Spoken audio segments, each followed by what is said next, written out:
몇 시간째 앉아 있어요?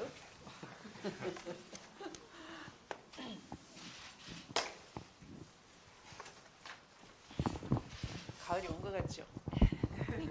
현안 관련해서 좀 여쭤볼게요, 후보님. 저 오늘 아침에 이낙연 캠프에서 이낙연 캠프의 유불리한 매체들을 가지고 리스트를 만들었다. 블랙리스트까지 얘기가 좀 나오고 있는데요.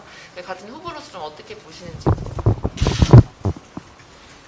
그것은 있어서는 안 되는, 있을 수 없는 일을 벌린 거라 생각합니다. 빨리 수습하고 대국민 사과를 해야 될 것으로 생각합니다. 블랙리스트는 지난 박근혜 정부에서 하나의 문화 적폐로 우리 사회를 갈라치게 하고 사회 통합을 가로막고 정당한 비판과 건전한 어떤 문제 제기 이런 걸 봉쇄하는 재갈을 물리는 길들이기 순화 정책이었어요. 아주 나쁜 것이었습니다. 국민적 분노를 자극한 바 있죠. 그런데 그와 유사한 그런 것을 했다는 것은 절대 용납이 될 수 없는 일이라 생각합니다. 이재명 지사께서 이재명 후보께서 2000 화재 때 아무래도 떡볶이 먹방을 했다 그 의혹이 좀 이제 제기가 되고 있잖아요. 이에 대해서 후보님 잘 모르는데 무슨 얘기인지. 2000 화재 당시에 학교일 TV에 출연해서 네. 학교일 TV에 나와서 떡볶이 먹방을 했다라는 게 이제 문제 제기가 되고 모르겠어요. 나는 잘 그거에 대해서 별 인식이 없네요. 네. 페이스북에도 올리셨지만 어제 김종민 의원과 이낙연 후보 이제 검찰개혁 혁신토론하면서 면피쇼다 이제 뭐 누구의 눈치를 보는 것이냐라고 하셨는데 왜 이제 와서 그럼 이낙연 대표가 입장을 바꾸려고 하는지 개인적인 좀 입장을 좀 들어보고 싶고요. 그러면 뭐 누구를 눈치 본다고 생각하시는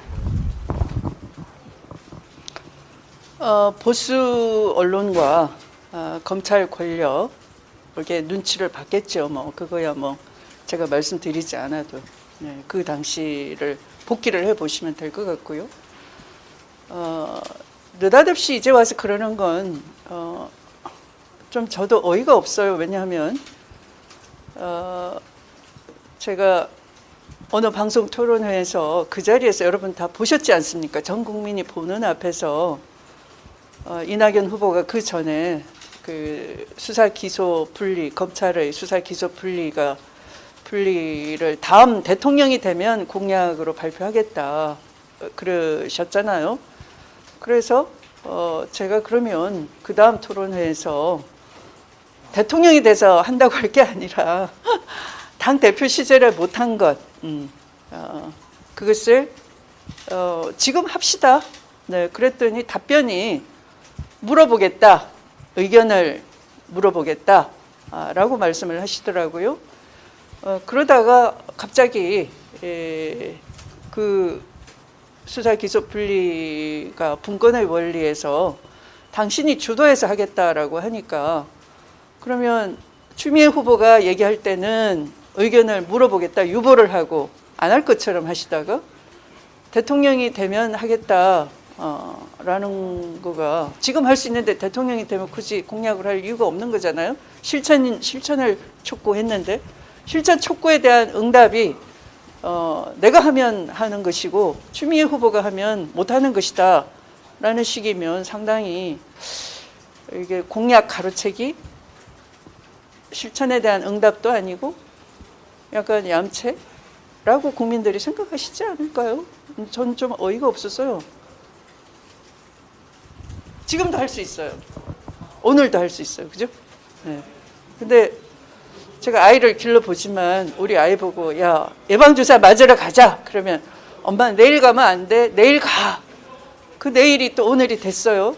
야 오늘이 됐으니 가자. 그러면 엄마 내일 가자고 했잖아. 또 내일 가 이러더라고. 그럼 결국 주사 안 맞겠다는 것처럼 우리 아이가 했듯이 내일 한다 하는 것은 오늘 안 한다는 것이잖아요. 그게 답답한 거죠. 그렇게 해서 시간이 흘러왔어요. 여기까지 왔어요.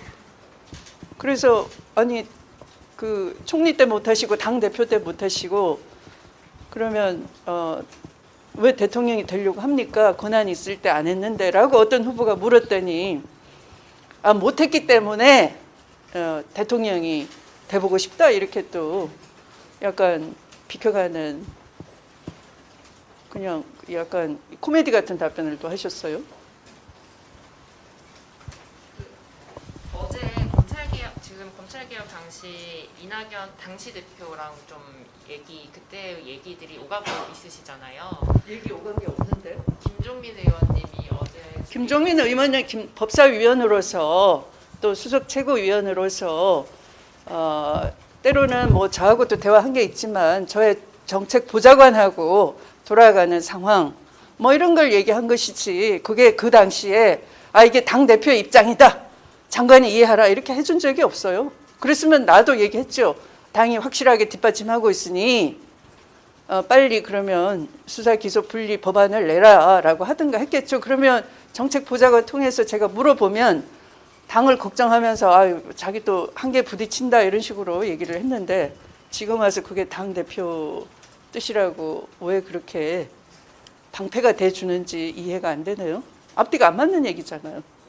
다만 어제 말씀하신 것 중에 김종민 의원이 말씀하신 것 중에 이낙연 후보의 개인이 아니라 좀 당에 대한 공격이다 이런 얘기를 좀 하셨는데 그건 어떻게 보세요? 아니 나는 공격을 하는 게 아니에요. 당에 대해서 촉구를 하는 것이지. 그렇게 이해를 했으면 이제라도 늦게라도 수사 기소 분리의 필요성 이해를 했으면 제 말이 옳은 거 아닙니까? 왜냐하면 그 당시 추윤 갈등 프레임 속에 당이 빠져 있었는데 보니까 윤석열은 결국 정치를 하고 정치 명분도 때로는 월성 원전 때문에 이게 원전 탈원전 정책 때문에 본인이 굉장히 분노해서 정치하기로 했다라고 하다가 그다음에 또 중수청 설치 때문에 이게 뭐 검찰 권한을 박탈하는 정부에 화가 나서 또 정치를 하게 됐다라는 정치 명분도 실시간 바뀌고 그런데 민주당 입장에서는 고도의 정치 중립성이 요구되는 검찰총장이 정치를 한다는 것은 정치검사잖아요. 정치검사를 스스로 드러내 보인 것인데 그게 용납이 안 되는 거 아닙니까? 그러면 바로 화가 났으래도 개혁 입법을 해야 되는 것이지 그걸 어떻게 안 하는 명분이 안 하는 이유가 될 수 있죠? 그게 왜 당에 대한 공격이라고 받아들이죠? 동문서답이지 아무 상관이 본질하고 아무 상관이 없잖아요. 나는 당에 대해서 촉구를 하는 것이지 당이 결정을 할 수 있는 거니까 당에 요구를 하고 촉구를 하는 것이죠. 지금도 늦었지만 그렇게 만시지탄이나 늦게라도 깨달았다면 당장 이행해 주세요라고 하는 것이죠. 그게 왜 당에 대한 공격입니까? 그렇게 김종민 의원이 캠프에 줄 서가지고 당과 후보 사이를 이간을 붙이면 안 되죠. 지양해야 될 일이죠. 엄중히 이 자리에서 꾸짖습니다. 지양하세요. 올해 문혜슬 기자 때문에 더 나갔네. 지금